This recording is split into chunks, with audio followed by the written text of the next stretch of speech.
La base jurídica en que se apoyaba el Tribunal del Santo Oficio era el mismo que servía de fundamento al derecho penal y procesal de Castilla o de Aragón, de Cataluña o de Valencia o de Navarra.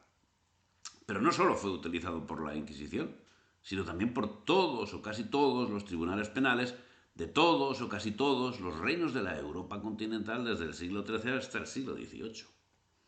No debemos así usar dos varas de medir a la hora de juzgar las actuaciones de una u otra institución.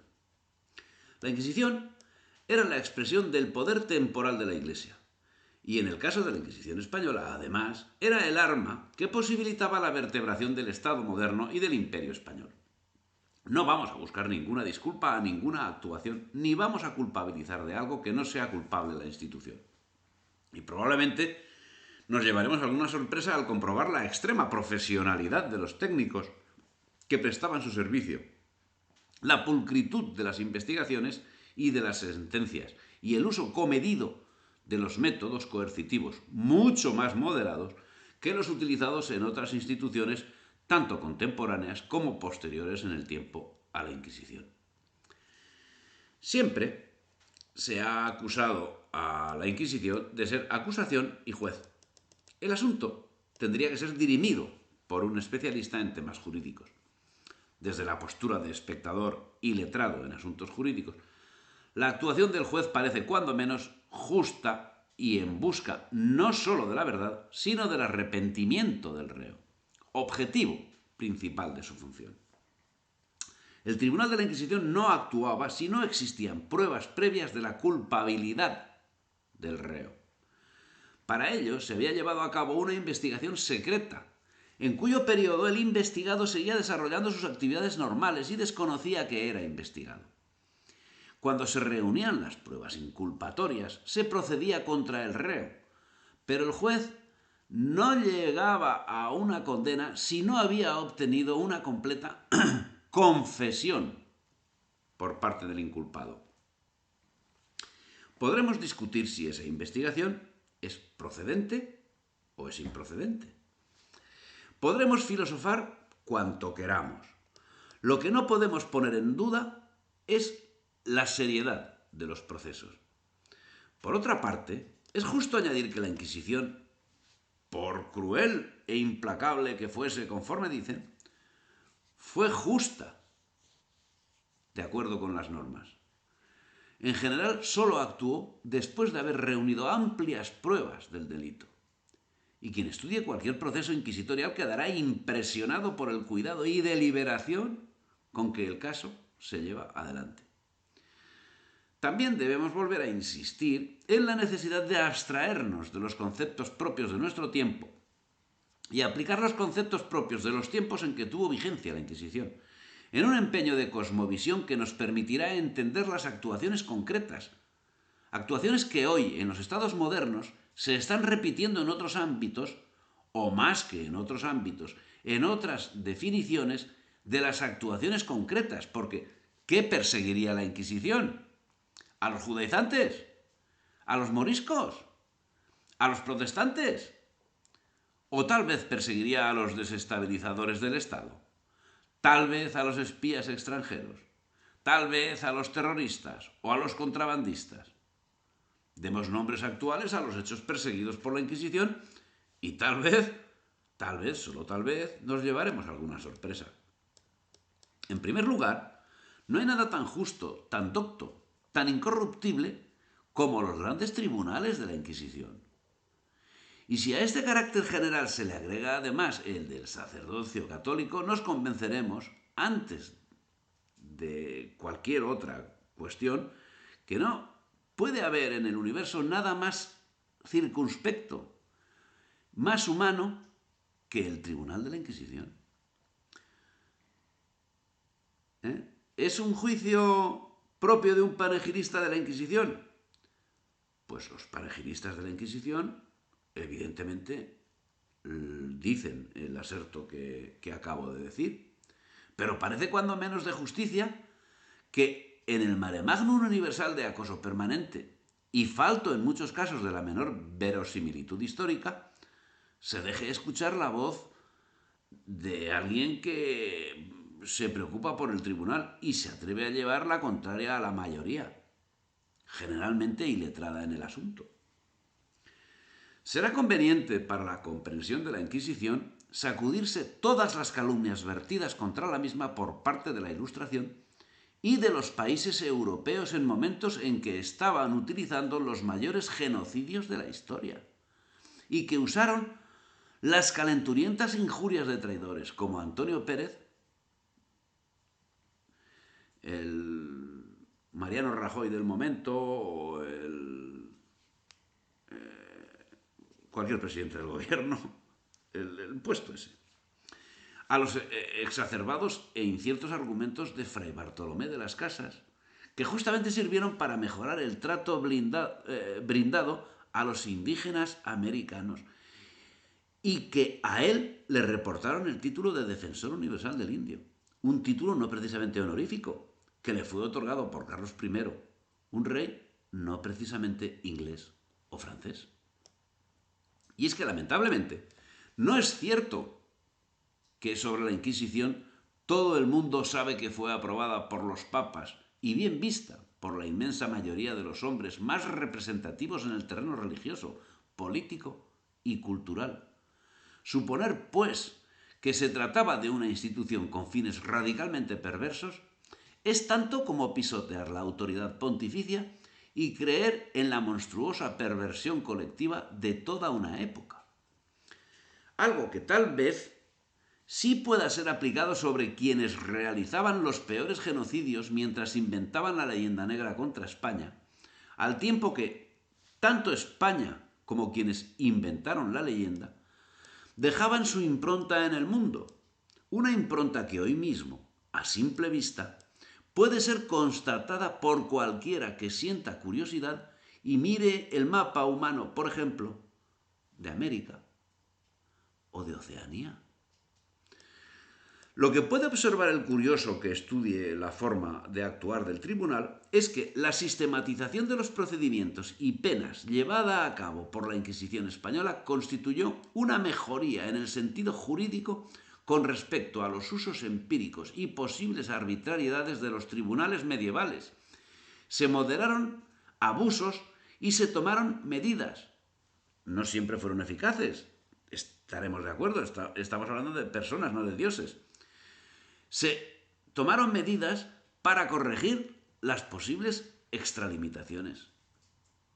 Sí, a lo que parece, la Inquisición aventajaba a los tribunales ordinarios nacionales y europeos, no solo en cuanto a la calidad de la investigación, sino en cuanto al trato general de los reos.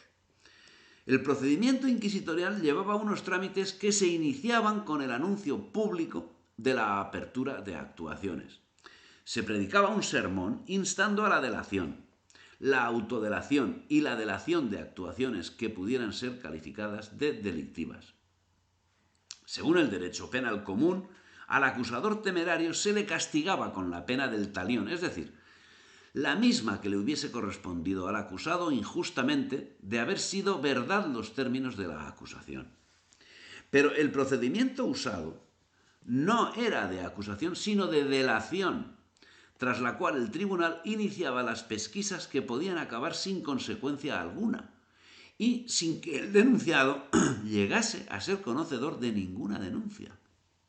O por el contrario, caso de encontrar pruebas incriminatorias en proceso formal. Si la delación falsa carecía de castigo, no sucedía lo mismo con el falso testimonio. El falso testimonio es realizado con dolo y por venganza. La pena que impone suele ser la de relajación con confiscación de bienes, en caso que el delito de que se testificó al inocente mereciese esa pena. Así, en el Tribunal de Canarias se obtiene una cifra total aproximada de 1.936 delaciones para el periodo que va de 1499 a 1597. De todo ese conjunto de delaciones, se diligenciaron 824.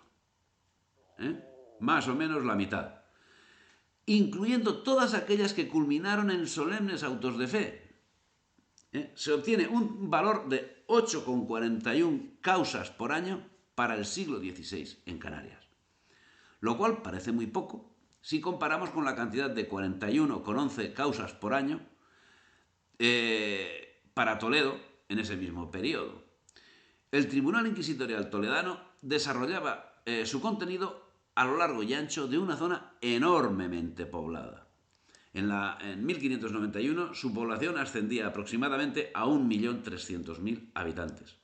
Para el archipiélago canario y en las mismas fechas se estimaba una población de 50.000, lo cual significa que proporcionalmente fue más activa en Canarias que en Toledo. Los procedimientos judiciales, y esto era común en toda Europa, tenían una doble vertiente: la denuncia y la pesquisa realizada por los mismos inquisidores. En las denuncias, para iniciar un proceso, se requería 3 denunciantes, cuya identidad era ocultada al denunciado, que debía demostrar su inocencia, incluso sin indicarle el tiempo de delito del que era acusado.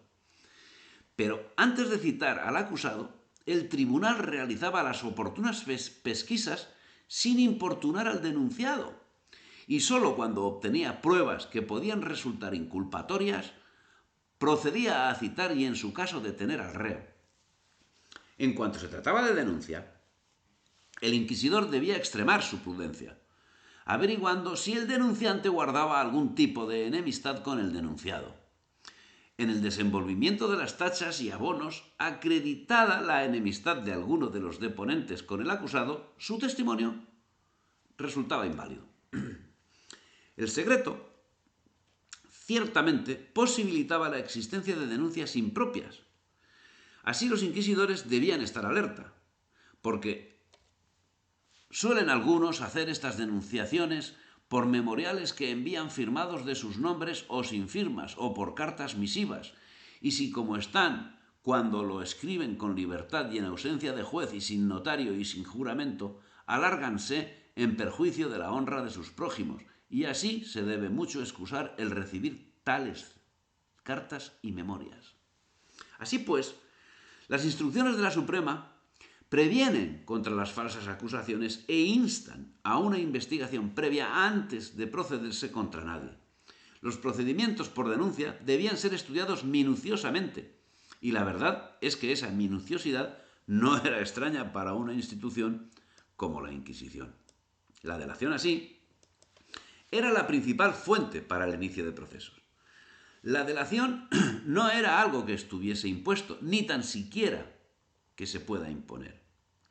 Lo que parece cierto a ese respecto es que la mayor parte de la sociedad estaba de acuerdo con el sistema inquisitorial, pugnaba por introducirse dentro de él y gozar de sus privilegios. La actividad delatoria que produjo la Inquisición entre los miembros de la sociedad solo se puede entender no como una colaboración basada en el miedo, sino como una contribución a la defensa de unos valores de los cristianos viejos frente a sus enemigos. Bien, el caso es que había también el procedimiento por pesquisa, y era cuando, sin delación, la fama pública acusaba a alguien. En ese caso se requería que 2 testigos declararan lo que la opinión pública decía y achacaba a esa persona en concreto. Y después declaraban 2 médicos sobre el estado mental del acusado. Y es que la persona que era declarada loca no sería juzgada por la Inquisición. Por ese motivo, llegaron a existir casos de personas que querían pasar por locas y, naturalmente, locos que querían pasar por cuerdos. La colaboración del médico era para el procedimiento judicial indispensable, tanto para este asunto como para la evolución del proceso. No en vano, el servicio de médico, cirujano y barbero lo tenían gratis todos los presos. No obstante, se ha propalado que es ya clásico, cito la falsa noticia, que dice: «Es ya clásico el cuadro tétrico de las cárceles de la Inquisición, con macilentos prisioneros aherrojados en sombríos y lúgubres calabozos, con gélidos frailes sadomasoquistas encapuchados en sus túnicas monacales, mientras un escribano o notario tomaba notas de las declaraciones del preso, que ignoraba por qué lo estaba y quién o quiénes lo habían denunciado o delatado. En el fondo, verdugos encapuchados, rodeados de sus instrumentos de tortura, preparados para entrar en acción cuando así lo reclamase el inquisidor, investigador de la mente y de los sentimientos del acusado de herejía o de conducta indebida, adulterio, bigamia, bestialidad y blasfemia. Todo el cuadro surrealista estaba presidido por un crucifijo siempre visible». En eso dicen, lógicamente, los enemigos de la Inquisición. Y en concreto, Primitivo Martínez Fernández, en su obra La Inquisición, el lado oscuro de la Iglesia. El juez, la verdad es que el juez oía las declaraciones de todas aquellas personas que de forma directa o indirecta estaban implicados en el caso, pero las declaraciones de los cómplices carecían de valor. Y a estos se les formaba sumario aparte. El proceso se iniciaba con la citación del reo en la sala de secreto, donde se hallaban los inquisidores junto al fiscal, mientras que en otra mesa se situaba el notario del secreto, que copiaba las manifestaciones, además copiaba literalmente, y hasta si suspiraba lo ponía. Las manifestaciones que allí se realizaban. Con la acusación se iniciaba verdaderamente el proceso contra el reo. En primer lugar, el promotor fiscal procedía a la lectura del acta denunciatoria que contenía los cargos que se había conseguido acumular contra él. En el supuesto que negara los cargos, el tribunal procedía a nombrarle un abogado. El letrado se comprometía bajo juramento a ayudar firmemente al acusado, sometiendo su actuación a la defensa del reo. Si en el transcurso del pleito descubría que era culpable, abandonaba su función inmediatamente, y sus honorarios eran pagados con los bienes propios del reo si los tenía. Los procesos se registraban metódicamente. 2 sacerdotes y el notario, para la legalidad de que la declaración se escribía fielmente, asistían al examen de testigos que hacía el inquisidor, o por lo menos aquella era forzado, o sea, se forzaba, se leyese al declarante ante los hechos, confesando que era cierto lo declarado. El procesado podía recusar al inquisidor y aún apelar de los autos y sus procedimientos hasta el Papa. Lo que destaca sobre cualquier otra cosa en el estudio de la Inquisición es la capacidad que tenía para producir documentos. El funcionamiento eficaz de la Inquisición dependía en gran parte de esta producción de documentos y de su capacidad para ordenarlos y conservarlos de una manera adecuada. Por ello, los funcionarios inquisitoriales ponían extremo cuidado en anotar todos los detalles referentes al desarrollo de la actividad inquisitorial, tanto los momentos trascendentales como las prácticas rutinarias de la actividad cotidiana. Ese es uno de los motivos que han permitido reconstruir la historia de la Inquisición, a pesar de que a lo largo de la historia después hayan sido destruidos multitud de archivos por tropas invasoras francesas e inglesas principalmente, que han ido muy especialmente por esos archivos. Hay que recalcar que el Santo Oficio fue un gran productor de documentación a lo largo de toda su existencia. Tanto su desarrollo burocrático y el ámbito territorial de su actuación, como la gran variedad de temas y problemas a los que hizo frente, la convirtieron en esa máquina de producción de documentos que hoy son una referencia histórica de primer orden. Los que quedan, porque se han destruido multitud de archivos. Ahora, por ejemplo, queda casi íntegro el archivo de la Inquisición de Cuenca, que tiene el 90 y tantos % de lo que generó, sigue existiendo, a pesar de que durante la invasión francesa fue destruido. Pero como ocurrió la feliz circunstancia que los franceses fueron expulsados mientras estaban durmiendo sobre los documentos, que los habían puesto como cama, Una vez expulsados los franceses, un alma caritativa, desconocido su nombre, recogió todos esos documentos y existen. Y están catalogados, además, de una manera espléndida, el 90 y pico por ciento. O sea, una maravilla. Bien, salvedad aparte. Esos documentos históricos son el mejor aval que ha podido dejar la Inquisición para reivindicar su buen nombre. Lo que procede es que quienes traten de ella hagan uso justamente de esos documentos y no de la leyenda negra generada por la Ilustración. Abona lo dicho un juicio de Juan Antonio Llorente, secretario que fue de la Inquisición, afrancesado y traidor a España, que huyó a Francia con las tropas napoleónicas y allí escribió su historia crítica de la Inquisición española, donde señala que es útil fijar la consideración en esto porque prueba el artículo en una manera indirecta lo pequeños que por entonces eran los procesos.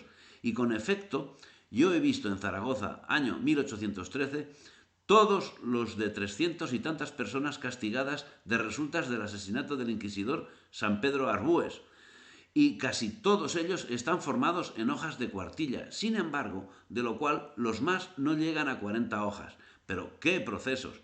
La delación, un certificado de prisión, confesión del reo, acusación del fiscal, respuesta verbal del preso y sentencia. He aquí un crecido número. Otros tienen la declaración de algunos testigos que confirman la delación. Llorente ha sido acusado de apócrifo por no pocos historiadores.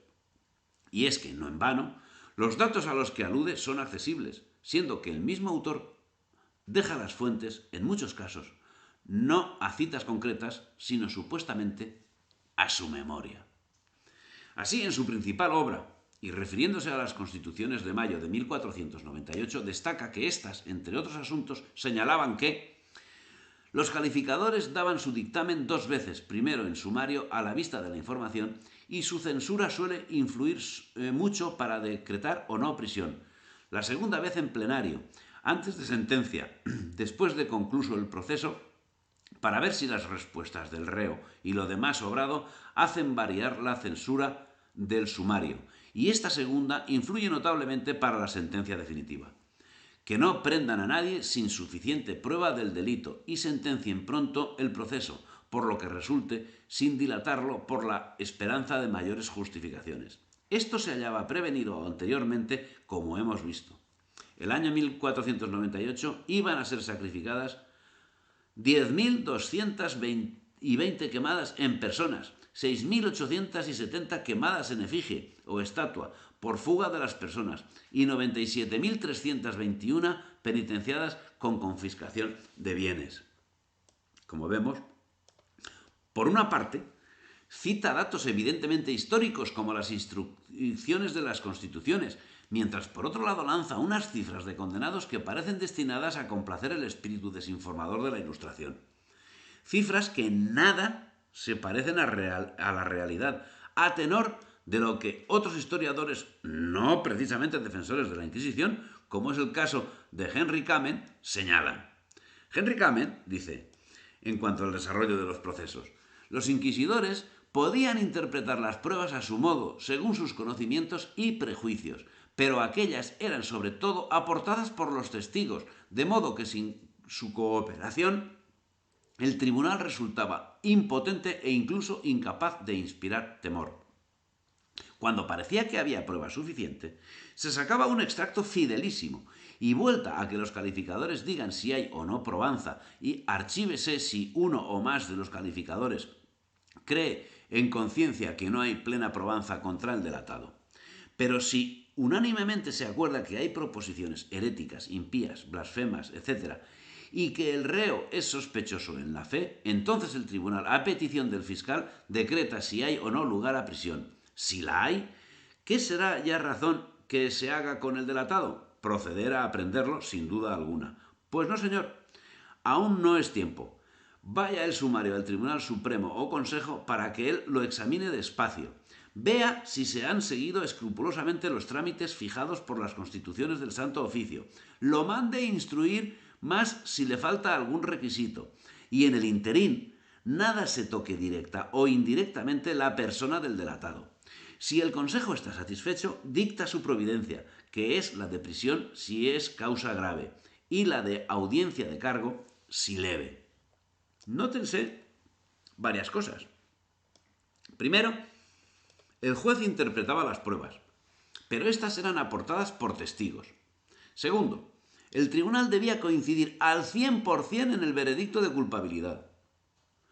Tercero, sólo entonces se decretaba si procedía a prisión, momento en que se solicitaba la misma a la Suprema. El tribunal decreta si hay lugar o no a prisión, pero en este auto es remitido al Consejo en consulta y se hace lo que acuerda este Supremo Tribunal. Esta práctica comenzó en tiempos de Felipe II. Tal vez José Antonio Llorente se refiere a algún asunto distinto al interpretado por este estudioso, porque desde las instrucciones dadas por Torquemada en 1488, nada podían hacer los inquisidores provinciales sin la anuencia del inquisidor general. Dicen las instrucciones que todos los procesos que se hiciesen en cualquiera de las dichas inquisiciones, que ahora son o sean de aquí adelante en los reinos y señoríos, así de Castilla como de Aragón, que después que fueran cerrados y concluidos por los inquisidores, los hagan trasuntar por sus notarios y dejando los originales cerrados, envíen los trasuntos en pública y auténtica forma por su fiscal al reverendo señor prior de Santa Cruz, para que su paternidad reverenda los mande ver por los letrados del Consejo de la Santa Inquisición o por aquellos que su reverenda paternidad viere que cumple, para que allí se vean y consulten. En cuanto a los testigos, las constituciones de mayo de 1498 señalaban que los inquisidores castiguen con pena pública a los que constate que son testigos falsos. Si la falta era grave, el reo iba a la cárcel cuando lo decretaba la Suprema. En el espacio de 10 días se le recibían 3 declaraciones ordinarias, una cada 3 días, y las que él pidiese. Transcurridos estos días, el fiscal del Santo Oficio hacía la acusación formal. Juan Antonio Llorente amplía la información señalando que a los 3 días inmediatos de llevar a un procesado a la cárcel se le dan 3 audiencias, nombradas moniciones porque se le amonesta que diga la verdad en todo. Si lo hace así, se usará de piedad con él y si no, se procederá en la causa conforme a derecho. No se le dice para esto lo que consta del proceso, sino solo que ya sabe o debe saber que nadie es conducido a las cárceles de la Inquisición, sino aquel contra quien hay prueba suficiente de haber delinquido contra la Santa Fe Católica. Después de las 3 audiencias de moniciones, el fiscal forma su pedimento de acusación contra el reo, poniéndole por cargo lo resultante del proceso. Pero aunque solo haya semiplena prueba, refiere los hechos como probados. El reo siempre era escuchado, tantas veces como quisiera, sin restricción de ningún tipo. El motivo no era otro que, al tratarse de un hecho de coincidencia que requería confesión, el tribunal estaba siempre dispuesto a recibirla. Era el alcaide el encargado de dar noticia de la voluntad del reo. Fuera de las atribuciones de su oficio, avisaba a los inquisidores de los reos que querían audiencia extraordinaria. Había una persona encargada para eso. El reo tenía derecho a abogado, que para la defensa no podía actuar contra los principios de la religión. Los abogados que daba o concedía el Santo Oficio no tenían por objeto enmarañar o dilatar los pleitos, sino ayudar al cliente en todo aquello que pudiera favorecerle y desengañarlo si notaba que procedía de mala fe en sus declaraciones. Recordemos que el objetivo perseguido por el tribunal era la reconciliación del reo con la Iglesia y no otra cosa. Se esperaba del reo que reconociese sus pecados, mostrase arrepentimiento por ellos y cumpliese la penitencia. La peculiaridad era que, además, todo se hacía en servicio al Estado, que por su parte servía a la Iglesia. En cuanto a la duración de los procesos, la Inquisición procuraba ante todo saber la verdad, dejando en un muy segundo término la cuestión del tiempo. No obstante, los mismos inquisidores son responsables de que los procesos lleven un curso adecuado, en la medida en que de ellos depende la realización de las visitas quincenales y la adopción de las resoluciones oportunas. El cumplimiento de esta función es esencial y el seguimiento de la Suprema al respecto también. Por eso, el año 1555 es acusado el inquisidor del Tribunal de Sicilia, a la sazón obispo de Patti, entre otros cargos, de que ha hecho muchas y largas ausencias de la ciudad de Palermo, habiendo muchos presos en esas cárceles, por lo cual sus causas se han dilatado mucho tiempo. Los presos han sido mal visitados, han padecido de gran trabajo por la necesidad que tienen de ropa de camas, porque la que tienen es tan poca y tan vieja que de ninguna cosa puede servir. Las ordenanzas renovadas el 2 de septiembre de 1561 por el inquisidor Fernando Valdés, que estuvieron vigentes hasta la abolición de la Inquisición, señalaban que los inquisidores pasarían la información de los casos a teólogos, que serían los encargados de determinar si había error en materia de fe.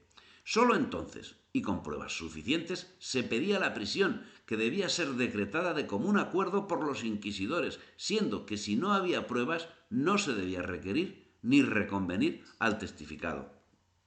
En caso de discordancia entre los inquisidores, debían pasar el caso al consejo. Cuando se determinaba la prisión, el alguacil procedía al tiempo que secuestraba bienes para mantener al preso, dando el correspondiente recibo. Al preso no se le dejaba dinero ni papel, ni se le permitía comunicación alguna sin licencia de los inquisidores. En la sala de audiencias se le interrogaba sobre su genealogía y se le pedía que relatase su vida. Todo lo anotaba el notario. El fiscal presentaba la acusación sin indicar quién le había denunciado.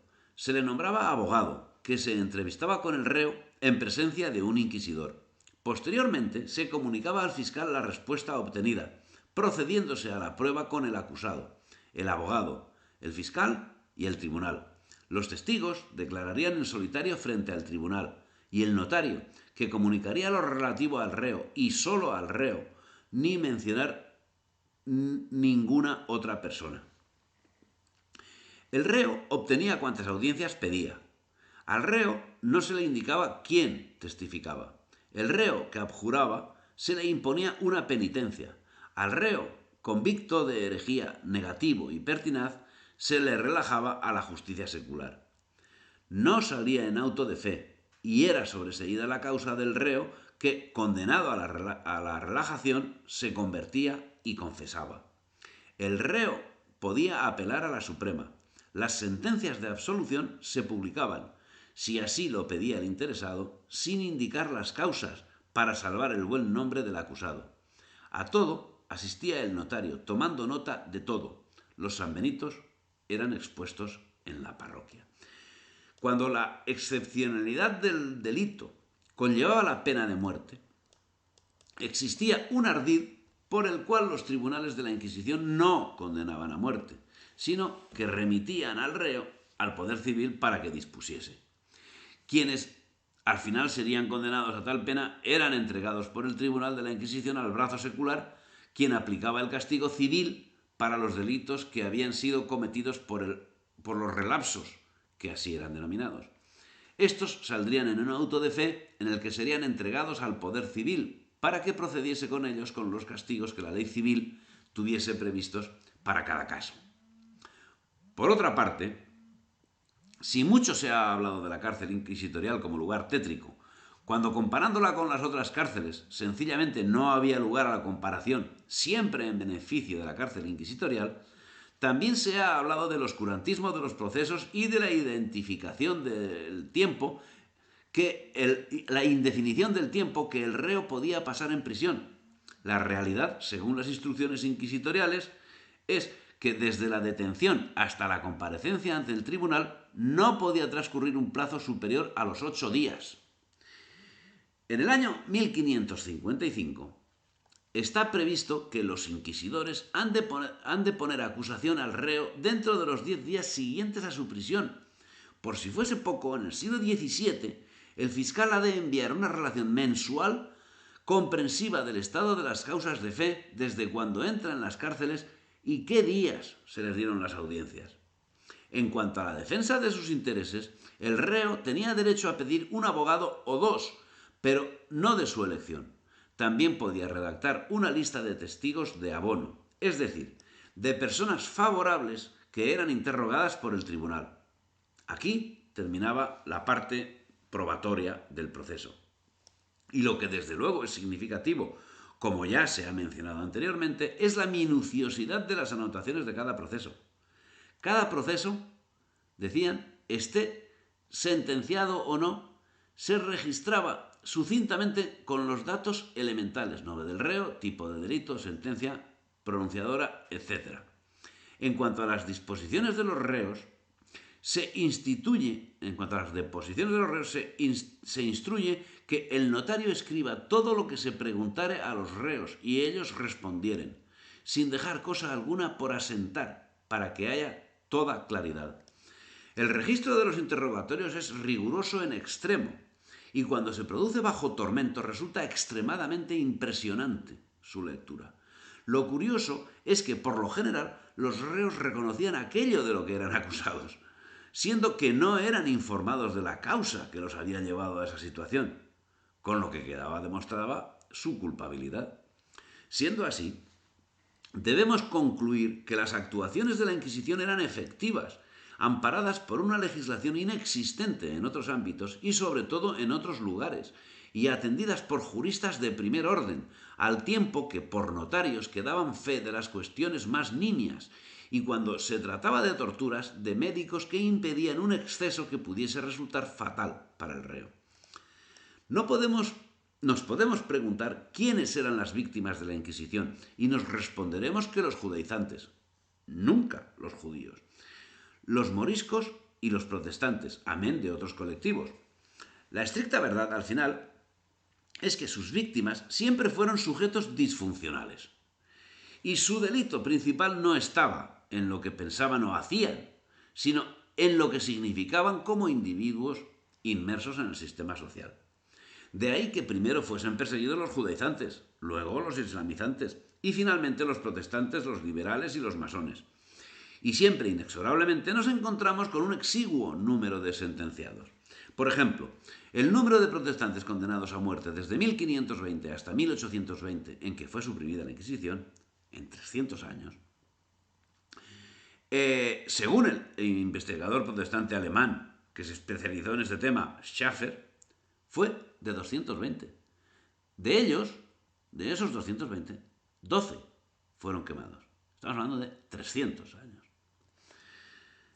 Hemos visto cómo se llegaba a la detención del reo, tras haberse realizado todas las diligencias inculpatorias que lo señalaban culpable prácticamente sin ninguna duda. Posteriormente llegaba el interrogatorio, en el que se pretendía que el reo reconociese su pecado. Recordemos que el objetivo principal era la salvación del alma inmortal del reo. Y que se arrepintiese. Se conservan excelentes muestras de lo que era un interrogatorio de la Inquisición. Solo cuando una causa de fe se transformaba en un proceso de fe con todos sus ingredientes procesales típicos, puede hablarse de interrogatorios en toda regla. Por tanto, muchísimas causas menores carecen de interrogatorios. Los inquisidores españoles fueron en realidad unos grandes psicólogos, magníficos conocedores de la forma de pensar de las gentes y de las flaquezas y debilidades del alma humana. Mucho se ha escrito contra la Inquisición, tratando el asunto en muchas ocasiones de forma sesgada, mezclando conceptos, aglutinando fechas y atribuyendo hechos jamás acometidos, buscando siempre la parte tétrica. Así hay quien afirma que desde la Inquisición medieval, Eymerich incluye en las argucias de que dispone el inquisidor para desbaratar las de los herejes interrogados, una consistente en que si el hereje no quiere confesar, aunque el inquisidor está convencido de sus errores por la fuerza de los testimonios, en tal caso el inquisidor leerá o hará leer las deposiciones de los testigos, pero sin mencionar sus nombres, de modo que el hereje se vea confundido por las deposiciones, a la par que ignora quién ha declarado contra él. El mismo autor remarca las instrucciones de Eymerich, que parecen dirigirse a que el reo tenga un conocimiento mejor de los hechos para que concluya con una confesión total y ello le facilite su arrepentimiento y su absolución. Si el dicho del testigo fuese muy largo y sufriere división, divídase por artículos porque el reo lo entienda mejor y pueda responder más particularmente, y a cada uno responderá mediante juramento, capítulo por capítulo. Además, recomienda a los inquisidores que procuren dar las publicaciones con brevedad y no tengan suspensos a los reos mucho tiempo, diciéndoles y dándoles a entender que están testificados de otras cosas más de lo que tienen confesado, y aunque estén negativos, no se deje de hacer lo mismo. Las sentencias de la Inquisición se publicaban sin conocimiento del reo y pueden ser leídas en auto público o en auto particular o autillo, salvo las de los relajados. Las sentencias de relajación son notificadas siempre. Ha de verificarse la notificación 3 días antes de la celebración del auto y por parte del inquisidor con asistencia de un secretario y de acuerdo con la siguiente fórmula. Hermano, vuestra causa se ha visto y comunicado con personas muy doctas, de grandes letras y ciencia, y vuestros delitos son tan grandes y de tan mala calidad que para castigo y ejemplo de ellos se ha hallado y juzgado que mañana habéis de morir. Preveníos y apercibíos, y para que lo podáis hacer como conviene queda aquí 2 religiosos. Sin quitar un ápice de terror a la sentencia, nada que ver con las afirmaciones de los ilustrados que aseguran la inexistencia de comunicación al reo hasta el mismo día del auto de fe y callan la asistencia espiritual que, incluso a su pesar, recibía hasta el último momento en la esperanza, primero de salvarlo de la pena y luego, cuando ya no había marcha atrás, de salvar su alma. Otra noticia falsa difundida por los ilustrados en su leyenda negra es que los autos de fe se llevaban a cabo con gran aparato. Con gran aparato se llevaban a efecto determinados autos de fe, ¿cierto? Y hasta para agasajar a autoridades nacionales o extranjeras se llevaba a efecto ocasionalmente un auto de fe, que era digno de ser visto, y al que acudían personas de todas partes como acudían a una corrida de toros. Pero es que en el auto de fe no se vejaba a nadie. Lo cierto es que ordinariamente los casos se despachaban en autos particulares o autillos, celebrados en pequeñas iglesias o en otros lugares, pero de vez en cuando el tribunal organizaba una aparatosa solemnidad que habría de servir para exaltar la fe, conmocionar al pueblo y hacer ostentación de la propia fuerza y poder. Fueron, en fin, los autos de fe una extraña función, mezcla de religiosidad popular, esparcimiento y curiosidad morbosa, que se hizo familiar a los españoles de aquel tiempo y suscitó el asombro de los extranjeros. Voltaire habría de comentar irónicamente que si un asiático llegaba a Madrid en tal ocasión, no sabría bien si asistía a un espectáculo, a una ceremonia religiosa, a un sacrificio o a una matanza. El caso es que Voltaire no sabía exactamente de qué hablaba. Y si lo sabía, se limitaba a mentir, algo que a la postre no es extraño al pensamiento que representa de la Ilustración. Cabe destacar que para los autos de fe o autillos se reservaban las causas más importantes, mientras las faltas leves eran sentenciadas directamente en la sala de audiencias del tribunal. Pero previo al auto debía existir una sentencia, y previo a la sentencia unos testimonios, y previo a esto es una investigación. La sentencia debía ser votada de forma mayoritaria. Todos los inquisidores asistentes estaban obligados a firmar el documento, aunque alguno de ellos estuviera en desacuerdo con la condena establecida, sin añadir información alguna sobre esta discrepancia. Sin pretender sacralizar el Tribunal del Santo Oficio, lo que parece bastante evidente es que la literatura vertida contra él ha sido y es una mentira manejada por instituciones y estados en su propio beneficio, dado que la Inquisición fue mucho más benigna que los tribunales de la prensa de la época. Pues primero,